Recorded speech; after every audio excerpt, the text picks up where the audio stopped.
मेरे प्यारे देशवासियों, नमस्कार। 2023 की यह पहली मन की बात और उसके साथ साथ इस कार्यक्रम का 97वां 97th एपिसोड भी है। आप सभी के साथ एक बार फिर बातचीत करके मुझे बहुत खुशी हो रही है। हर साल जनवरी का महीना काफी इवेंटफुल होता है। इस महीने 14 जनवरी के आसपास उत्तर से दक्षिण तक और पूरब से पश्चिम तक देश भर में त्योहारों की रौनक होती है। इसके बाद देश अपने गणतंत्र उत्सव भी मनाता है। इस बार भी गणतंत्र दिवस समारोह में अनेक पहलुओं की काफी प्रशंसा हो रही है। जैसलमेर से पुलकित ने मुझे लिखा है कि 26 जनवरी की परेड के दौरान कर्तव्य पथ का निर्माण करने वाले श्रमिकों को देखकर बहुत अच्छा लगा। कानपुर से जया ने लिखा है कि उन्हें परेड में शामिल झांकियों में भारतीय संस्कृति के विभिन्न पहलुओं को देखकर आनंद आया। इस परेड में पहली बार हिस्सा लेने वाली विमेन कैमल राइडर्स और सीआरपीएफ की महिला टुकड़ी भी काफी सराहना हो रही है। साथियों, देहरादून के वत्सल जी ने मुझे लिखा है कि 25 जनवरी का मैं हमेशा इंतजार करता हूं, क्योंकि उस दिन पद्म पुरस्कारों की घोषणा होती है और एक प्रकार से 25 तारीख की शाम ही मेरी 26 जनवरी के उमंग को और बढ़ा देती है। जमीनी स्तर पर अपने समर्पण और सेवा भाव से उपलब्धि हासिल करने वालों को पीपल्स पद्म को लेकर भी कई लोगों ने अपनी भावनाएं साझा की है। इस बार पद्म पुरस्कार से सम्मानित होने वालों में जनजातीय समुदाय और जनजातीय जीवन से जुड़े लोगों का अच्छा खासा प्रतिनिधित्व रहा है। जनजातीय जीवन शहरों की भागदौड़ से अलग होता है, उसकी चुनौतियां भी अलग होती हैं। इसके बावजूद जनजातीय समाज अपनी परंपराओं को सहेजने के लिए हमेशा तत्पर रहते हैं। जनजातीय समुदाय से जुड़ी चीजों के संरक्षण और उन पर रिसर्च के प्रयास भी होते हैं। ऐसे ही टोटो, हो, कुई, कुवी और मांडा जैसी जनजातीय भाषाओं पर काम करने वाले कई महानुभावों को पद्म पुरस्कार मिले हैं। यह हम सभी के लिए गर्व की बात है। धानीराम टोटो, जानूम सी सॉय और बी रामकृष्ण रेड्डी जी के नाम अब तो पूरा देश उनसे परिचित हो गया है। सिद्दी, जारवा और ओंगे जैसे आदि जनजाति के साथ काम करने वाले लोगों को भी इस बार सम्मानित किया गया है। जैसे हीराबाई लोबी, रतन चंद्र कार और ईश्वर चंद्र वर्मा जी। जनजातीय समुदाय हमारी धरती, हमारी विरासत का अभिन्न हिस्सा रहे हैं। देश और समाज के विकास में उनका योगदान बहुत महत्वपूर्ण है। उनके लिए काम करने वाले व्यक्तित्वों का सम्मान नई पीढ़ी को भी प्रेरित करेगा। इस वर्ष पद्म पुरस्कारों की गूंज उन इलाकों में भी सुनाई दे रही है जो नक्सल प्रभावित हुआ करते थे। अपने प्रयासों से नक्सल प्रभावित क्षेत्रों में गुमराह युवकों को सही राह दिखाने वालों को पद्म पुरस्कारों से सम्मानित किया गया है। इसके लिए कांकेर में लकड़ी पर नक्काशी करने वाले अजय कुमार मंडावी और गढ़चिरौली के प्रसिद्ध झाड़ीपट्टी रंगभूमि से जुड़े परशुराम कोमाजी खुणे को भी ये सम्मान मिला है। इसी प्रकार नॉर्थ ईस्ट में अपनी संस्कृति के संरक्षण में जुटे राम कुई बांगवे न्यूमे, विक्रम बहादुर जमातिया और कर्मा वांगचू को भी सम्मानित किया गया है। साथियों, इस बार पद्म पुरस्कार से सम्मानित होने वालों में कई ऐसे लोग शामिल हैं जिन्होंने संगीत की दुनिया को समृद्ध किया है। कौन होगा जिसको संगीत पसंद ना हो?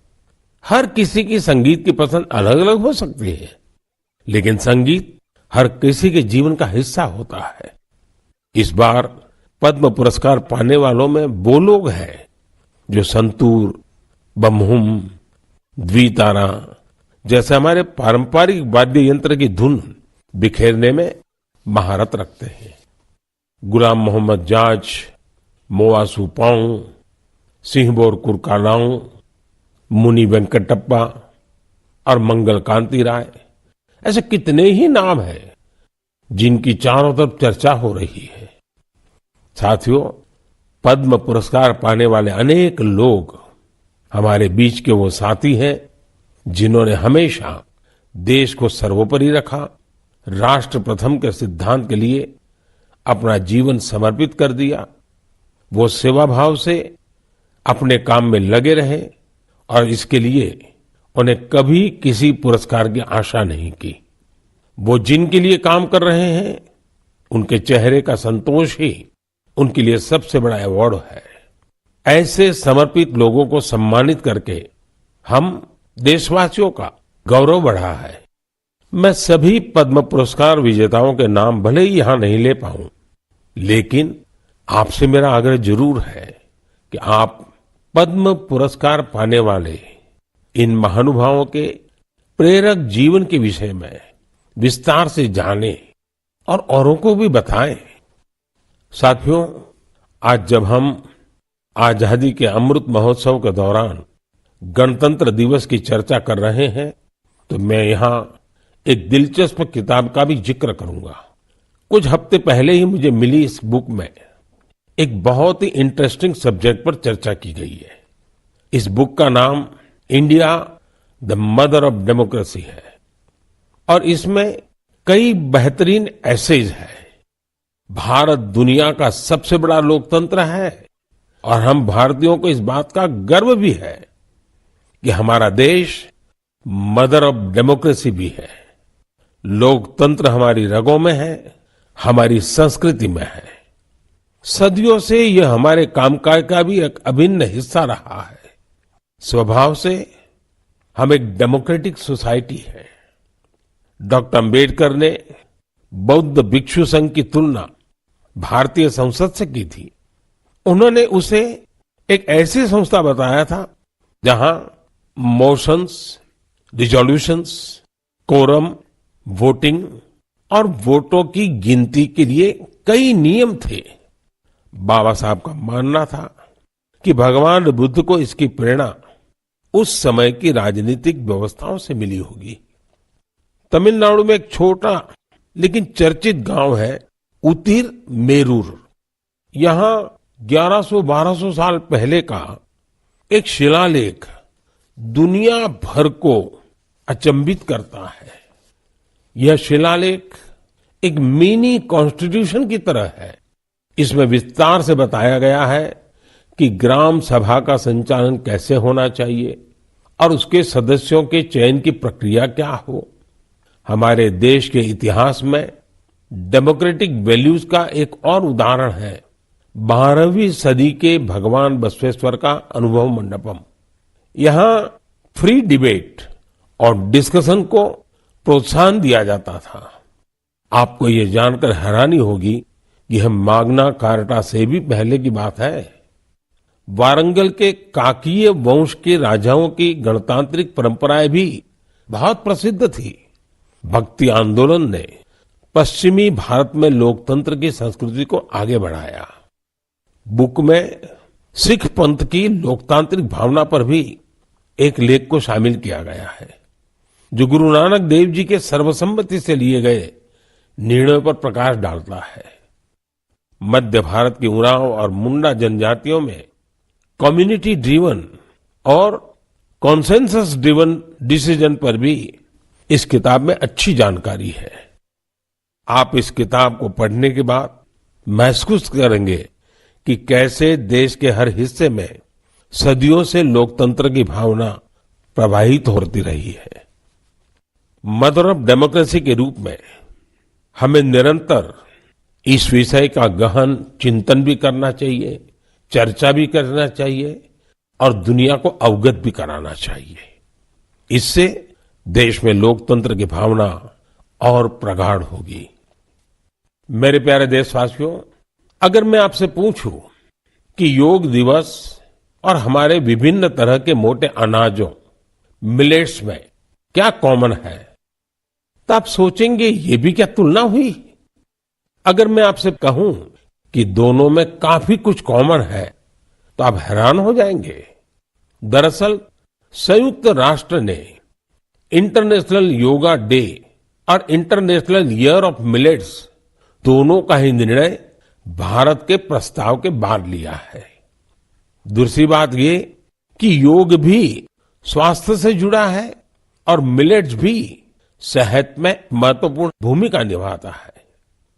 तीसरी बात और महत्वपूर्ण है, दोनों ही अभियानों में जन भागीदारी की वजह से क्रांति आ रही है।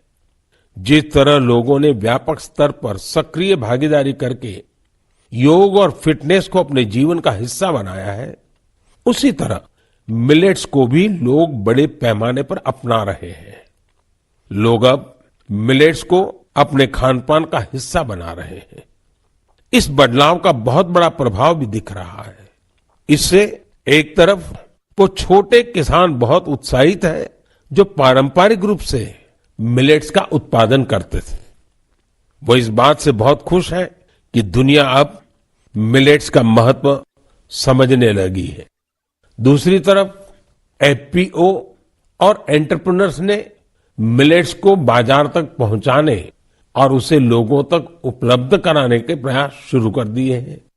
आंध्र प्रदेश के नांदयाल जिले के रहने वाले केवी रामा सुब्बा रेड्डी जी ने मिलेट्स के लिए अच्छी खासी सैलरी वाली नौकरी छोड़ दी।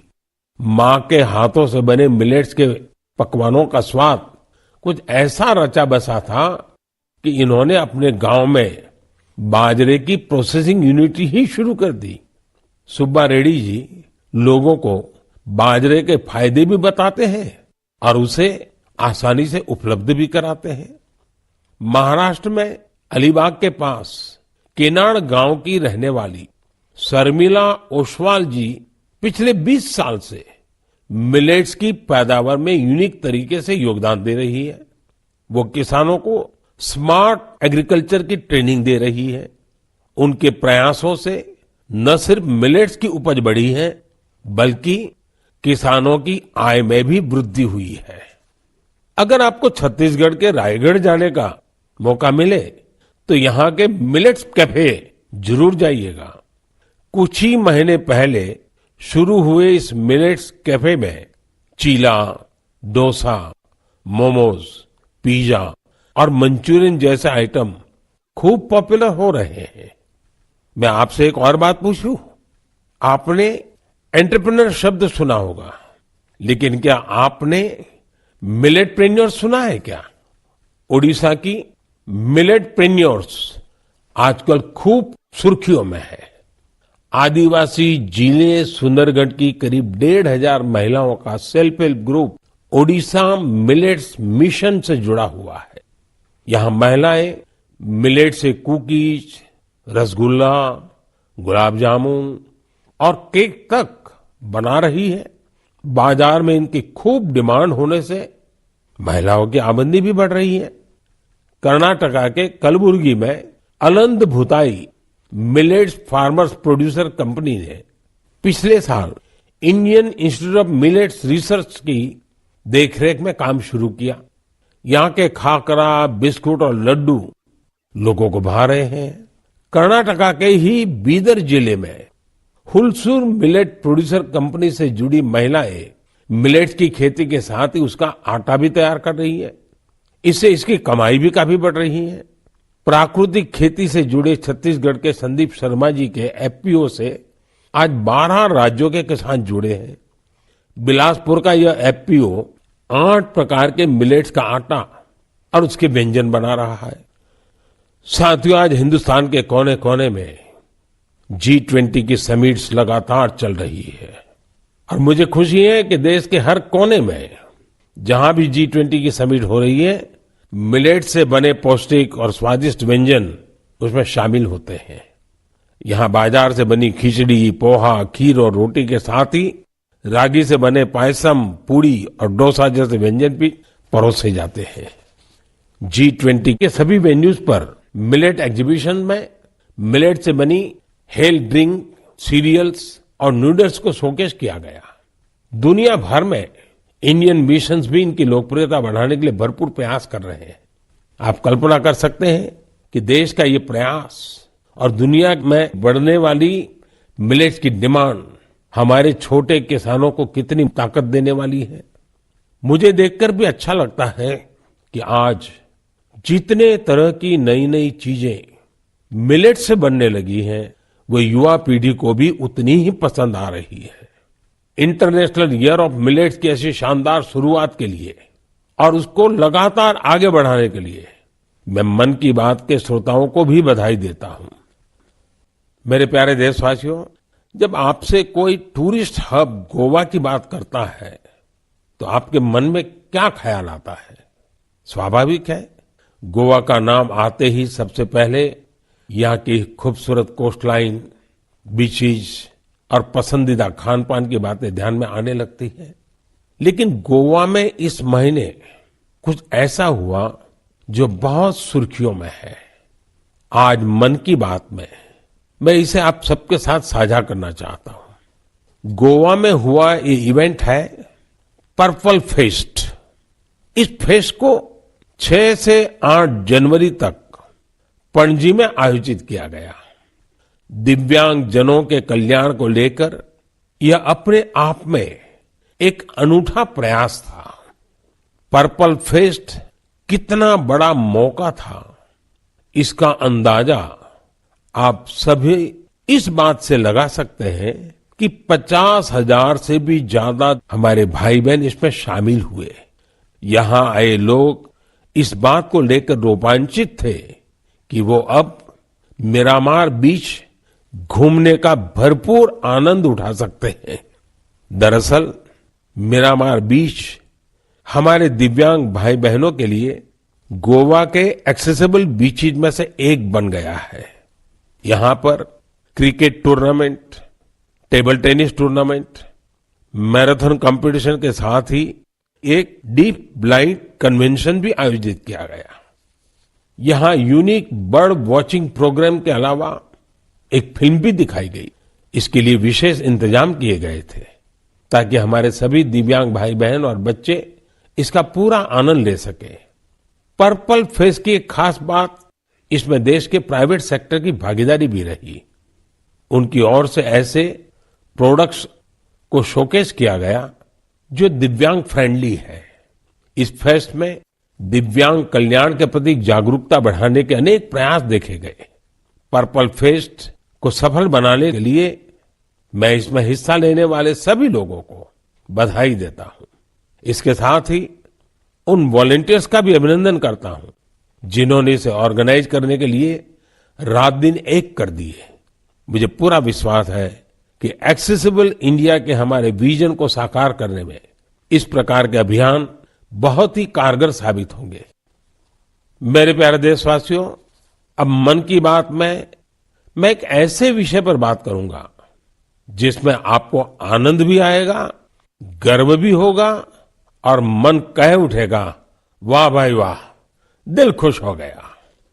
देश के सबसे पुराने साइंस इंस्टीट्यूशंस में से एक बेंगलुरु का इंडियन इंस्टीट्यूट ऑफ साइंस यानी IISc एक शानदार मिसाल पेश कर रहा है। मन की बात में मैं पहले इसकी चर्चा कर चुका हूं कि कैसे इस संस्थान की स्थापना के पीछे भारत की 2 महान विभूतियां जमशेदजी टाटा और स्वामी विवेकानंद की प्रेरणा रही है। तो आपको और मुझे आनंद और गर्व दिलाने वाली बात यह है कि साल 2022 में इस संस्थान के नाम कुल 145 पेटेंट्स रहे हैं। त्रिपुरा में होने वाले विधानसभा चुनाव के लिए मुख्यमंत्री भूपेश बघेल बने स्टार